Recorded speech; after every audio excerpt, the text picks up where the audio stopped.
and do, this is what you get. You get nonsense. So this is the breakdown that you're seeing. So, right. So it's exactly this sort of combination of probabilities that come up if you do a straightforward kind of the normal way you've heard the Boltzmann brain problem stated. So these sort of things are just sort of, we take it as obvious and we generally don't talk about it, and it's just eventually when you get down to something where it's not quite as obvious that you have to sort of remember all of these very basic things about Kolmogorov axioms. So Yeah. how could the Boltzmann brain problem depend on this? It was introduced before anybody knew anything about quantum mechanics. Good. So I am going to claim that it's potentially a problem classically, and then when we find out about quantum mechanics, what we find out is just that we should not be able to make the same sort of statements about equilibrium that we thought we could make classically. Yeah, this is super controversial. Yeah. It's fair to say pretty much everybody would agree with 1 to 4, but 5 is you're throwing out from there. That's right. That's right. Yeah, please keep me on my. Yeah, I believe all of them, so they seem equally as sensible to me. But I appreciate you keeping me grounded with the rest of the community. Okay, so for some of you, this isn't that dirty of a secret. It is obvious or straightforward, but I don't think people talk about it very much. There is no unambiguous way to embed a classical probability space in a quantum system at equilibrium. The way we know about quantum mechanics and we confirm it, everything that we do, kind of fits in this Copenhagen framework, whether you like it or not. And this is intrinsically a time asymmetric process.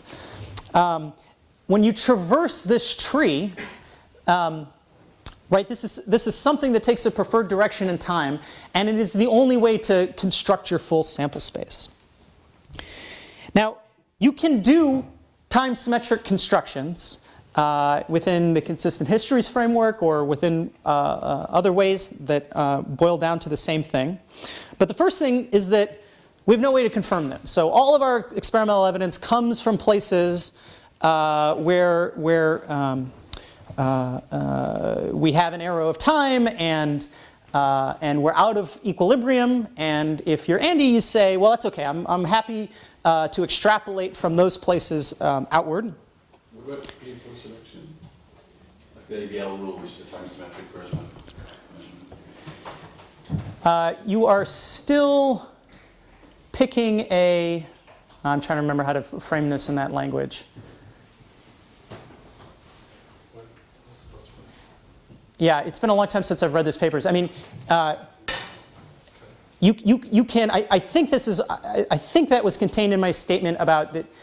Just like there are consistent histories constructions where you can try to put everything on a time symmetric footing. I think this is essentially that. Verify that, because I can measure pre-measurement and do a post-measurement, and condition on those two things, everything's time symmetric. If you consider the whole space of all probabilities, it is not, right. You have a low entropy initial condition, and there's if you consider the outcomes for all the things you could get, both on your pre-selection and your post-selection. If I condition on the post-selection, then it's no longer.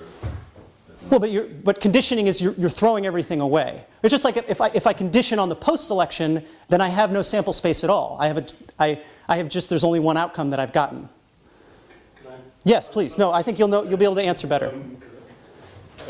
So I think what you're saying is there's no cosmological theory where we have no good one that we can verify that says something about the initial state and also something non-trivial about the final state. And that's the thing that we can't verify any theories about the final state. We have no real evidence to them. Is that right? So I think that's certainly true. I still want to say that everything we do in the lab, and maybe I'm misstepping here, but I still want to say that everything we do in the lab still has a time asymmetry to it.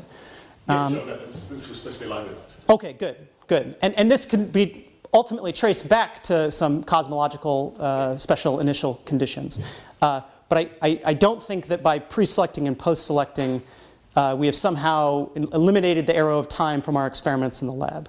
But we would if there was genuinely a time-symmetric cosmological theory that we genuinely believe. Yes. So that's what we really need to. Yes. For John Lopez. Yes. Line of thought. I don't think I think we'll probably have to talk later to get that hammered out. So I apologize for not being able to cover that as convincingly.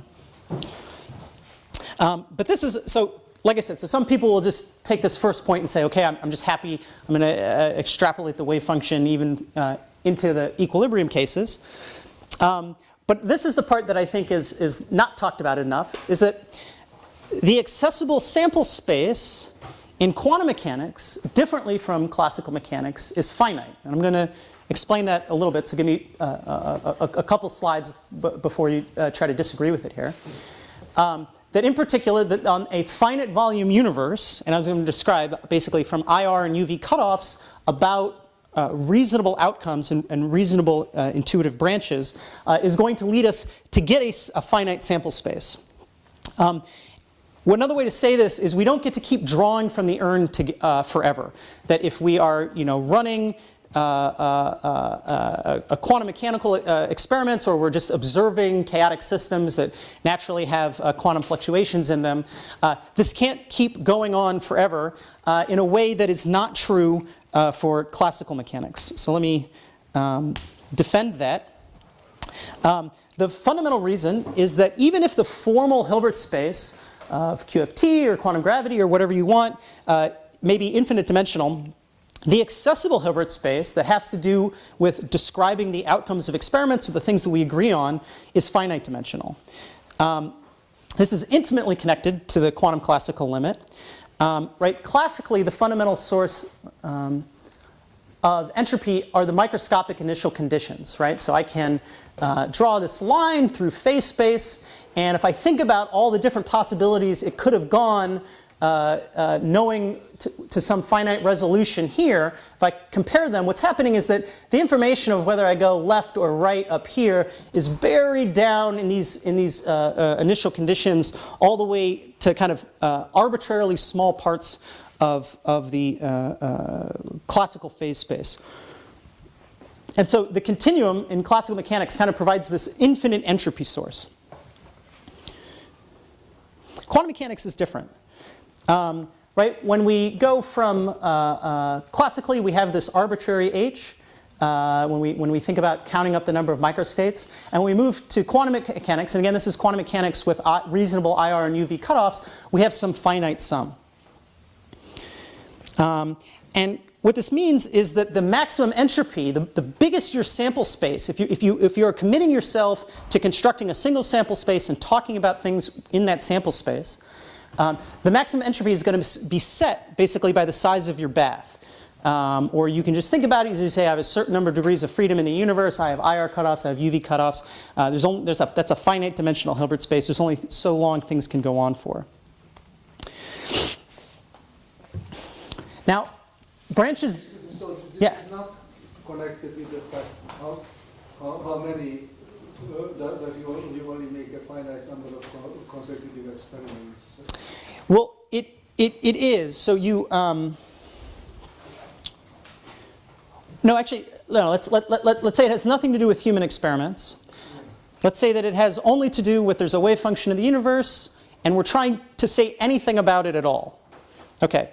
The only way that people know how to say things about something that happens in a universe, to say something more than just the wave function is what it is by sticking in projectors, right? Okay. If you have IR and UV cutoffs, you can only get a finite number of possible outcomes, no matter how you stick in those projectors. That's as big as the sample space can get. This is different than classical mechanics, right? But don't suppose that they are discrete, all these states, right? For example, now I'm thinking of a dipole radiating in a continuous radiation, even though you have a cutoff. Well, so if you have IR cutoffs, it's not radiating continuously, right? It's gonna, Okay, it's like a copy. Yeah. That's true, that's true. So, So this is not connect, it is not because you are measuring only to a certain precision. exactly. It is literally, even if you are making the measurements that are possible, given the fact that your degrees of freedom are made out of things that have an IR and a UV cutoff.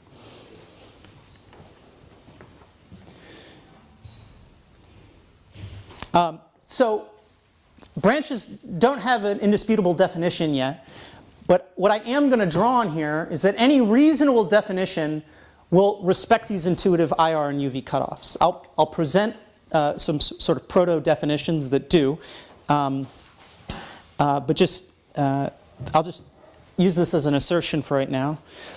And I'm just restating what I said. But again, the point is that even if this state is, lives formally in some infinite dimensional space, the branches, which are, right, I'm going to be describing, maybe the moon is going this speed and is located in this volume. These projectors that describe the branches are going to act on a finite dimensional subspace. And it's these projectors that are going to determine for you how many non-zero probabilities that you have. So you've got a sample space, it's got a finite number of events in it, and so that you cannot just keep having random things happen. Okay. Why doesn't everybody accept this as obvious? Another way to describe that is like, why don't people agree with me? And I think it's probably because people don't think about the set of branches as objective. And there's, of course, good reason for this, both in terms of how quantum mechanics is built and also how it was originally developed and how it's kind of deployed on a day-to-day basis. So again, Renato's going to give you a stark example of what happens when you try to combine propositions from incompatible sample spaces. And I think there's basically two major ways out of these sort of issues. And one is to try to find words that make you feel better about having an operational interpretation. So this is to say, if you're going to have your incompatible sample spaces, and you're just going to make Bob's going to make statements with respect to his sample space. I'm going to make statements with respect to my sample space. And there's no way to resolve our differences. That's just the way the world is. That's one thing you can do, and I think that's something the Renato does not feel like is a very satisfying thing to do. He would like to say something. If Bob is making a claim, he's making a claim about the world, not just the world with respect to Bob. Again, a short question. Yeah, no, please. So if you have this IR and UV cutoff, Yes. Don't they actually imply that your actual Hilbert space is finite dimensional, not just the accessible one? Well, so you can for instance have a quantum field theory, which has an infinite dimensional Hilbert space.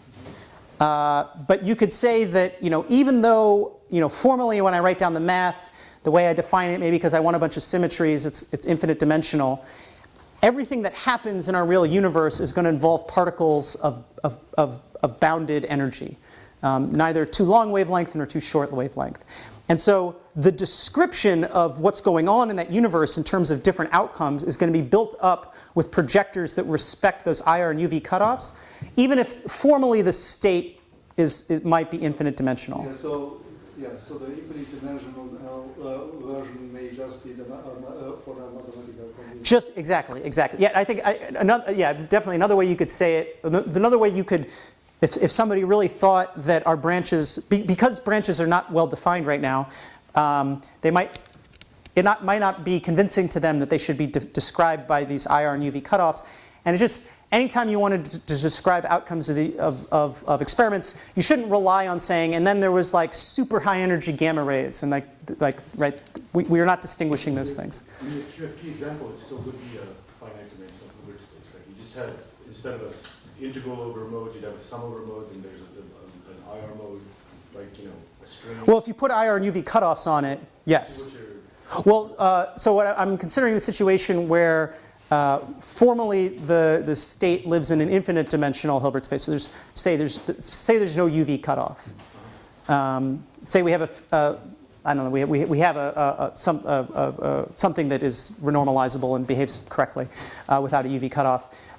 We could still describe everything that was going on there using operators or projectors that obeyed this cutoff, even if the whole machinery itself was formally infinite.